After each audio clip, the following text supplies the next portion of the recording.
जैसा कि आप बोर्ड पे देख सकते हो कि दो क्वेश्चंस लिखे हैं, दोनों क्वेश्चन को हमको चेसिंग के फॉर्मूला में सॉल्व करना है। हमने ऑलरेडी आपको जो फॉर्मूला है वो पिछले इसमें दिखा दिया है, उसको कैसे अप्लाई करते हैं जरा देखते हैं। Question number 1, a constable follows a thief who is 300 metre ahead of constable. मतलब यहाँ पे चोर पुलिस को कुछ भी खेल चल रहा है। देखते हैं डायग्रामेटिकली क्या हो रहा है। मान लेते हैं कि ये कांस्टेबल है और ये थीफ है, इन दोनों के बीच का डिस्टेंस कितना गिवन है 300 मीटर। अब जैसे ही थीफ को नजर आएगा, ठीक है ना, चोर को अगर नजर आ गया कि कांस्टेबल उसके पीछे खड़ा है, तो थीफ इसके आगे तो नहीं जाएगा दौड़ने के लिए, इसके अपोजिट डायरेक्शन में ट्रैवल करेगा।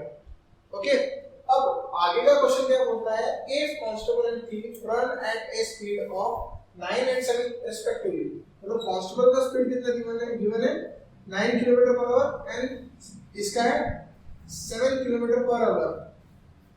Constable would catch the thief in x minutes, how many minutes? तो मान लो ये एक कोई लोकेशन है जहां पे कांस्टेबल ने थीफ को पकड़ लिया। हमको पहले ये पता करना होगा कि कांस्टेबल ने कितना डिस्टेंस ट्रैवल किया उनको पकड़ने के लिए। तो वो कैसे होगा, तो देखिए delta d is equal to d into a by a minus b। d is equal to delta d into a by a minus b। अब यहाँ पे डेल्टा d का मतलब क्या होता है, डेल्टा d यानी कि इनिशियली उन दोनों के बीच का डिस्टेंस कितना था, जो था 300 मीटर्स। अभी हमको ये पता करना है कि कांस्टेबल कितना दौड़ा है, क्योंकि कांस्टेबल के हिसाब से हमको टाइम निकालना है। तो कांस्टेबल ने टोटल कितना डिस्टेंस ट्रैवल किया, तो यहाँ पे हमारा कांस्टेबल रेफरेंस चल रहा है, इसलिए a का वैल्यू जो है वो कांस्टेबल की स्पीड हो जाएगी, which is nothing but 9 divided by constable का स्पीड है 9 माइनस 7। क्लियर। अगर इसी क्वेश्चन में पूछते हैं कि थीफ कितना भागा, तो यहाँ पे a का वैल्यू जो है वो थीफ का स्पीड हो जाता है। ठीक है, इस बात को अच्छे से समझ लीजिए। जिसके रिस्पेक्ट में पूछा है वो हमारा a बन जाएगा और दूसरा बन जाएगा b। तो फाइनली आंसर क्या आ रहा है, 300 into 9 divided by 2। तो कितना आ रहा है ये आ रहा है 1350 मीटर्स। करेक्ट। अब मीटर्स में क्यों आंसर आया, ये किलोमीटर पर आवर है, मुझे भी किलोमीटर पर आवर है, दोनों कट जाएगा। डेल्टा डी का वैल्यू को मीटर्स में गिवन है, इसलिए फाइनली आंसर आया 1350 मीटर्स में। अभी भी क्वेश्चन कंप्लीट नहीं हुआ है। क्वेश्चन में बोला है कांस्टेबल ने कितने टाइम में उसको पकड़ा है। तो अभी हमारा फिर से बेसिक ट्रिक DST, हमको निकालना है टाइम। तो time is given by distance upon speed. Distance हमने अभी कैलकुलेट किया है, जो कि कितना है 1350 मीटर्स, और स्पीड कितना है। अब यहाँ पे स्पीड किसका लेना है, क्योंकि हमको कांस्टेबल को कितना टाइम लगा वो निकालना है, इसलिए कांस्टेबल का ही डिस्टेंस निकालना है और स्पीड भी कांस्टेबल का ही कंसीडर करना है। तो कांस्टेबल का स्पीड कितना निकालना, 9 किलोमीटर पर आवर। न्यूमरेटर में मीटर है, नीचे में किलोमीटर पर आवर है, तो कन्वर्ट कैसे करें, और फाइनल आंसर चाहिए मीटर मिनट्स में, तो कैसे करें। तो देखिए 1350 डिवाइडेड बाय 9 into 1000। किलोमीटर को मैंने मीटर में कन्वर्ट किया। अब फाइनल आंसर मिनट्स में चाहिए, इसलिए डिवाइडेड बाय 60। तो कैलकुलेशन क्या आएगा, देखो 1350 डिवाइडेड बाय 9 into 1000 into 60। तो ऊपर में मीटर है, नीचे में मीटर पर मिनट है, तो मिनट मीटर कट जाएगा और ऊपर में आएगा मिनट। तो फाइनली आंसर क्या आएगा निकालो, और आंसर निकलेगा मिनट्स में। कितना आंसर आ रहा है जब निकालो तो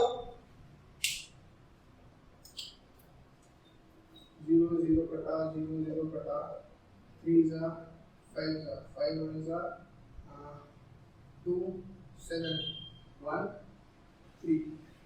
और फाइनली आंसर आता है 9 मिनट्स। ठीक है, this is the final answer. अब ये देखते हैं नेक्स्ट क्वेश्चन। अगर आप लोगों ने इसको नोट नहीं किया होगा तो पॉज करके स्क्रीनशॉट ले लो, मैं आपको दूसरा क्वेश्चन एक्सप्लेन करता हूं। ठीक है, आई होप आप लोगों ने इसका स्क्रीनशॉट ले लिया है। नेक्स्ट क्वेश्चन की ओर बढ़ते हैं।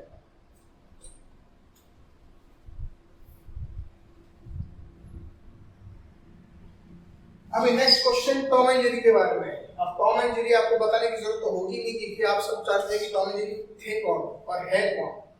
ठीक, तो देखिए ये क्वेश्चन में क्या बोला गया है, टॉम नोटिस जेरी 150 मीटर दोनों का डिस्टेंस है। मान लो यहाँ पे टॉम है और यहाँ पे जेरी है। टॉम ने जब जेरी को जब देखा तो डिस्टेंस दोनों के बीच में कितना था, 150 metres. Jerry start running, of course Jerry तो टॉम के पास जाएगा नहीं, जेरी कहाँ जाएगा, अपोजिट डायरेक्शन में, और टॉम उसके पीछे भागना शुरू किया। दोनों का स्पीड कितना था, टॉम का स्पीड था 11 किलोमीटर पर आवर और जेरी का था 10 kilometre per hour. Okay, question में ये नहीं पूछा कि कितना डिस्टेंस ट्रैवल कर, क्वेश्चन में ये पूछा है कि 6 मिनट के बाद उन दोनों के बीच का डिस्टेंस कितना बचा। इनिशियली 150 था, पर अभी फाइनली हमको इसी फॉर्मूले से आंसर नहीं निकलने वाला, क्योंकि क्वेश्चन थोड़ा ट्रिक है। क्वेश्चन में ये बोला है कि अगर दोनों कंटिन्यू 6 मिनट में दौड़ते रहे तो उनका जो 150 मीटर का डिस्टेंस था वो आखिर में कम कितना हो सकता है। तो इसको सॉल्व कैसे करें, तो देखिए डिस्टेंस हमको निकालना है, distance travel by Tom minus distance travel by Jerry, यही हमको निकालना है, दोनों का डिफरेंस। तो हम फिर से अगर डिस्टेंस निकालना है तो हमारा देसी ट्रिक डीएसटी, तो डीएसटी से डिस्टेंस का क्या फॉर्मूला होता है, speed of Tom into time taken by Tom minus speed of Jerry into time of Jerry. क्योंकि दोनों के टाइम सेम है, हमको सिर्फ स्पीड अच्छे से डालना है। स्पीड की वैल्यू क्या है मैंने दोनों की 11 इनटू, अब फाइनली आंसर हमको मीटर्स में पूछा है तो हमको मीटर्स पर सेकंड में कन्वर्ट करना पड़ेगा। किलोमीटर पर आवर को हमको मीटर्स पर सेकंड में कन्वर्ट करना है, मतलब क्या बड़े से छोटे की तरफ जाना है, तो छोटे को ऊपर रखो, आंसर आएगा मीटर्स पर सेकंड्स में, इनटू टाइम कितना है 6 मिनट्स, 6 इनटू 60 मिनट्स में कितना है, हमने इसको सेकंड में कन्वर्ट किया। ये हो गया टॉम का केस, माइनस जेरी में क्या आएगा 10 इनटू 5/18 मीटर पर सेकंड्स इनटू 6 इनटू 60 सेकंड्स। तो फाइनली आंसर क्या आएगा, टॉम का जो कैलकुलेशन आएगा वो आएगा 1100 माइनस जेरी का स्पीड कैलकुलेशन आएगा 1000, तो फाइनली आंसर आएगा 100 मीटर। ठीक है, आई होप आपको क्वेश्चन समझ में आ गया होंगे। यहाँ पे हमारा चेसिंग का कॉन्सेप्ट खत्म होता है।